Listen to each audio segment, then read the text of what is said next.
This is Yulong.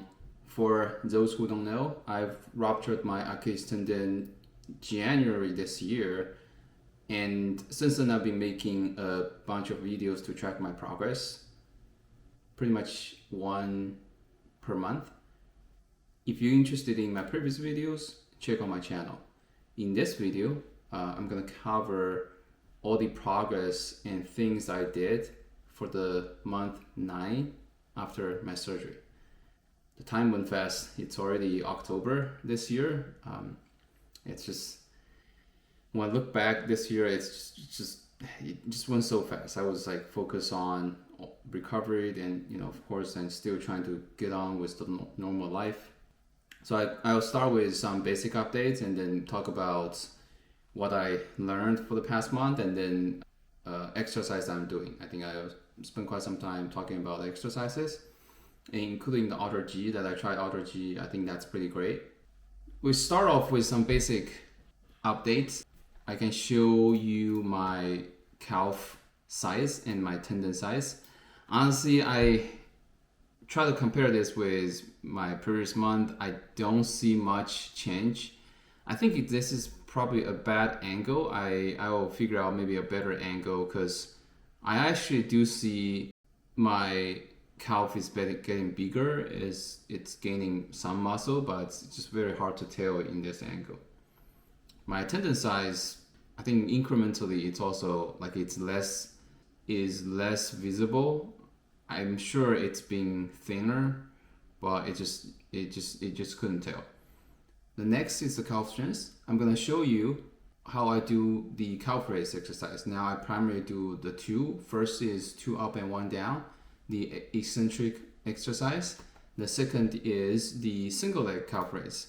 I know I cannot do the full single leg calf raise right now, but I'm just trying to do that so that getting better and better. I asked my PT to measure my calf raise, and it turns out on my left leg, I can do, when it's full height, it's 10 centimeters above the ground. Now for my injured leg, it's 5 centimeters. So I'm actually at the 50% mark. Of course, the first 50% is the easy, I guess it's the easy half, and the last 5%, the last 50% would be much harder, but it's good to know that I'm actually at the halfway through. So hopefully, we'll get better. For the range of motion, I don't think I advanced too much. I am doing stretch time to time.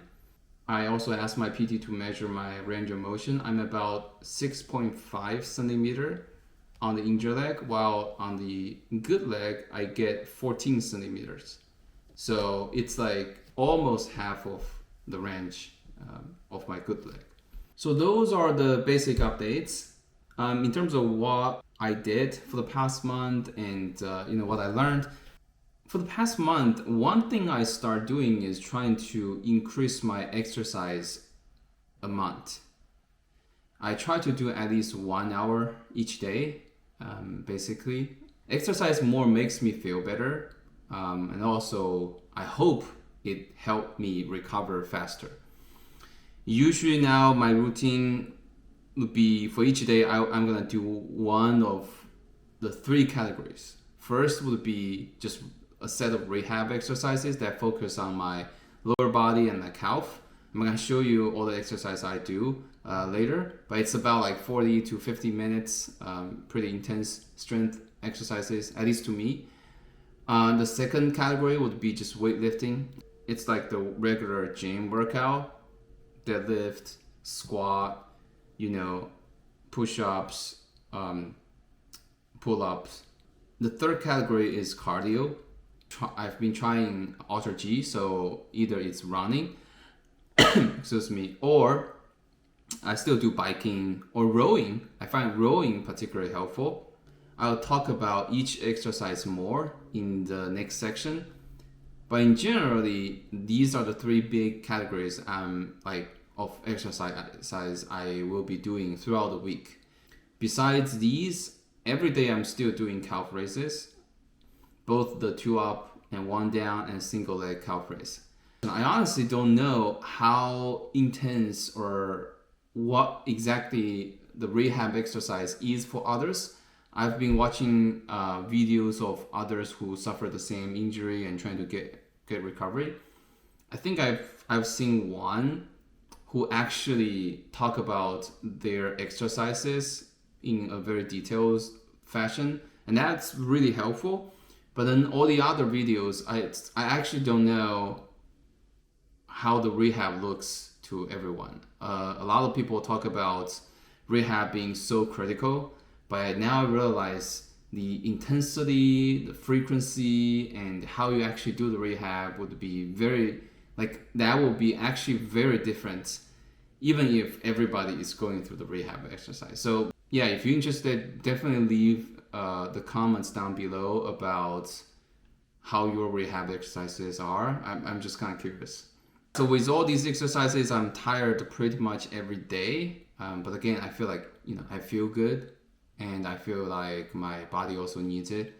I don't think I really push to my extreme, because there's maybe like 1 out of 5 times that after that exercise or like during the night, I will feel the soreness on my tendon. Like other times, I feel tired in general, like for my body, and muscle soreness here and there, but not so much on the tendon. So I actually don't think I have been pushed to the extreme. I will try to push harder, but like I'm not gonna like go to the extreme. I'm just gonna step up gradually. Another thing I realized is the muscle atrophy is actually more than what I can see. I think in previous videos I talk about muscle atrophy on my calf, right, on my quad, on my glute. All these are true, but also I think a lot of smaller muscles that I don't even know their name or how they function could actually have the atrophy as well. For example, I think my foot might have lost muscle as well, the ball of my foot. The reason is while I'm doing the calf raises, my 2 feet feel differently, very different when I am lifting the foot. Basically, the healthy foot, if you think about this is the foot when I lift it up, right, when I'm doing the calf raise, the healthy foot is a lot smoother on the ball of the foot. Whereas the injured foot, when I try to lift up, there is like, I don't know how to say it, but this is a certain like, it's like a 2 stage, like when there is a stage up until here, and then suddenly it lifts up to another stage, and there is no sort of transition there. And I felt like that's because lack of muscle on the ball of my foot on the injured leg. I try to use my foot more. Basically, I try to walk in barefoot at home, so that I try to utilize the foot muscle a lot more. But yeah, I definitely think the muscle atrophy is just everywhere, and man, it's just so hard to really recover from this injury. I also try to balance on the balance board, because I think that is also a good way to not only just train all the good big muscles on your leg, but also those smaller muscle groups could be activated, because like you're trying to balance on the board, like you're gonna fight, like all the muscles gonna be fired up in order to achieve the balance. So I'm gonna show you in the exercise section. So these are the things that I learned for the past month. I think the takeaway is the biggest change that I did is trying to exercise more. I think in my previous month, I am also trying to do that, but now I realize like every day you just need to put at least 1 hour or even more in. I can actually show you my tracking, the workouts that are tracked by my phone, my Apple Watch. You can see Today I did both the functional strength and transitional strength. So functional strength would be like the rehab exercise I'm doing. I think I went to PT today, but I also then did some additional strength training, meaning weightlifting. Yesterday I did an indoor run, so that's actually the only exercise I did yesterday, only 30 minutes. That's on AlterG. On Monday, I did both the weightlifting and the indoor run. That definitely is exhausting. Sunday is the weightlifting, Saturday is the rehab, and then Friday is run plus some rehab exercises, and Thursday is workout. I think the biggest change is like really trying to lock in more hours of exercises, not only just for the calf muscle, but also just the whole body, because I guess the muscle atrophy is a lot more than I would have expected, and also the effort that you need to bring those back is also a lot more than I expected. At least like if your goal is to go back to sports, right? It's gonna take me a lot of effort. I'm not sure, maybe everyone, like every case is different, but I'm just talking about how I, observe my body. Okay, let's talk about exercises. I did a lot of exercise, different things I really like to show. I might not include all the exercise I did, and also in the end, I'll show a set of exercises I'm doing, but not not everyone. Nowadays, at home, it's easier to control. Like I'll do the fixed set of exercises more or less. But at a gym or at PT, like PT is particularly like they try to actually vary the exercises that I am doing. What I show here is probably like a subset of exercise that I'm doing. So there's a couple big things like AlterG. Like I say, I tried AlterG because both my doctor and PT thinks that could be helpful. So AlterG is this anti-gravity treadmill that's supposed to basically it can take off a percentage of your body weight so that you will be able to run without that much pressure on your body, right? It's especially helpful for patients like us because our calf muscle, my calf muscle on the injured leg is not as strong as be able to actually support me running, right? Because running puts a lot of pressure on the tendon and the calf and the whole body. You actually need a very strong tendon and a very strong calf, especially strong calf, because otherwise your tendon is going to take up all the load, and that's just too much pressure on the tendon. If you think about it, running is alternating your leg. That means every time you push, the whole body is pressuring your one leg and one tendon. So yes, that's just a lot of pressure, and the AlterG helps you take off the load, and so that you will be able to run for a longer period of time. What I'm doing right now is I try to run 5 miles per hour at 60% my body weight for about half an hour.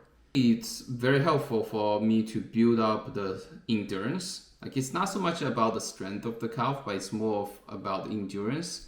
It might be helpful to gain some smaller muscle groups as well, because now you have this activity, this action going. It's very dynamic. You will be able to move your leg in a more dynamic way than just like weightlifting, things like that. Overall, that's definitely helpful. I think it might be super helpful in the early stage as well. I wish I have tried this in earlier stage.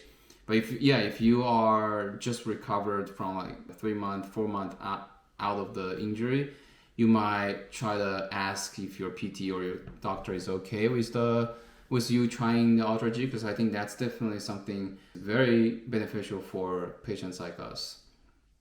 I guess the only downside is like you have to wear a special pair of shorts, which is super hot and very tight. So like after 30 minutes, it's just like it's not comfortable. But I mean, compared with the benefits, this is like nothing, right? So this is all good. And I don't feel pain at all in my tendon. So my PT actually suggests me to try running even faster next time. So yeah, so AlterG, super helpful. Rowing is another very helpful exercise that I mentioned. I try to do this as one of the cardio options.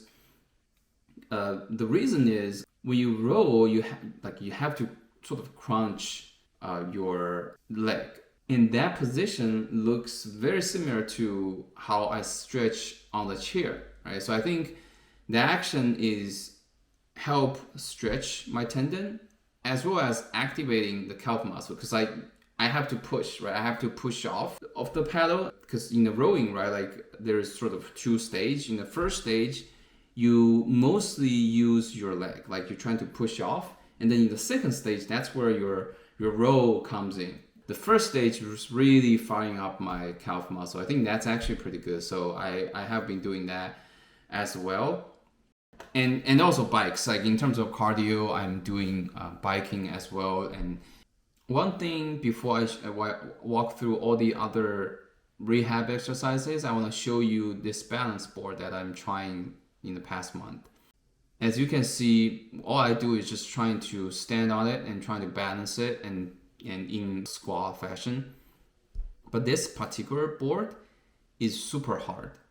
If you can find this in your gym or at home, or if you can buy it, that would be very helpful, because I know I showed you a different balance board previously, and that was also hard. That's like a round one with a little knob in the center, so that it's actually balanced like 360 degrees. But it turns out, this is harder. Maybe because I sort of get used to the round balance board, and suddenly I try this one, I find it super hard. I suggest you try different kinds of balance board.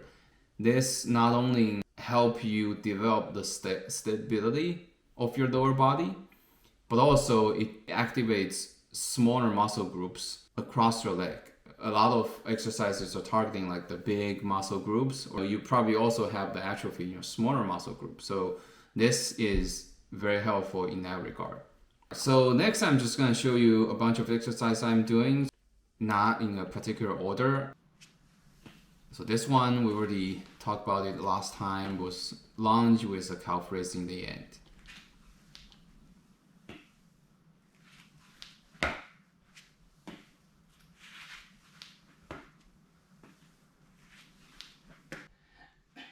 I also try to do bridge with sort of different fashion, trying to do it with single leg and then hold it and then do air bike.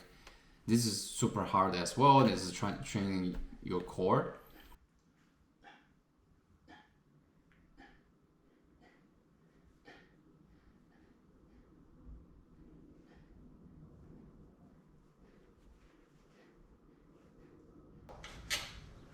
This exercise is just to step up on a bench, or on a ladder, on anything. And what you try to do is just trying to drive from your hip instead of legs or calf, and then trying to go slowly but steady. I think this is very helpful to again train the stability and also your glutes.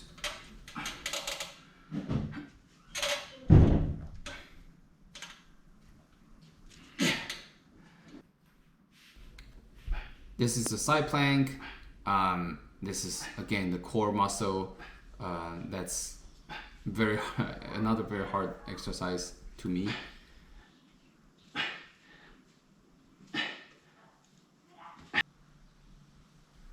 This is called pistol squat, I think. Basically just a squat with one leg. You can see how easy with my left leg, whereas my right leg is much harder, because there's two things that makes it very hard. One is I have a limited range of motion in the ankle, right, in the tendon, but also I think the stability and the muscle is just like generally weaker than my left leg. But this is super helpful, like if you want to target at your injured leg and you want to develop it. Usually what I do is like, if I do 10 reps on my injured leg, I'll do like 5 reps on my good leg, so that I'm trying to target my injured leg a little bit more.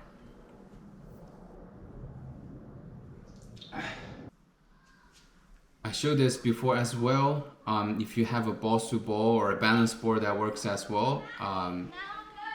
This is trying to do a squat with on top of the balls to ball. So you can see it's super hard for me. Like I'm sort of shaking there and just trying to get myself balanced. And so like for this, I actually only do like 5 sets. Like each set is like you're trying to touch forward and then the sideways and the backward, right? So this is super hard for me.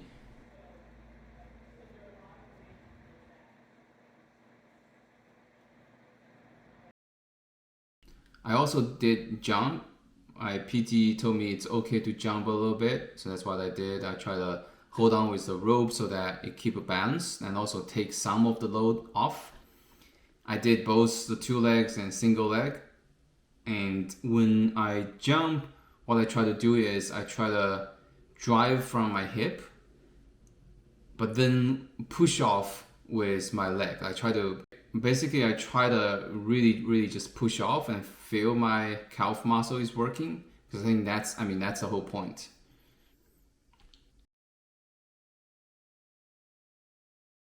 So this exercise is just lunge, but then with the balls to ball, right? So you put your foot that's behind on the balls to ball. It adds the challenge of keeping yourself balanced. So it's just much harder than just the lunge. Here is the list of exercises that I am doing at home. I didn't include all the exercises in the past month because there's just too many variations. I didn't get to record during my PT sessions either, but I think this list is a good reference. Basically, you just want to do different kinds of functional strength exercises that focus on your lower body and your calf muscle, and that should be good, right? And then some cardios and maybe weightlifting if you're into that, like I do. So that's everything I have for this month. Hopefully you find some of it useful.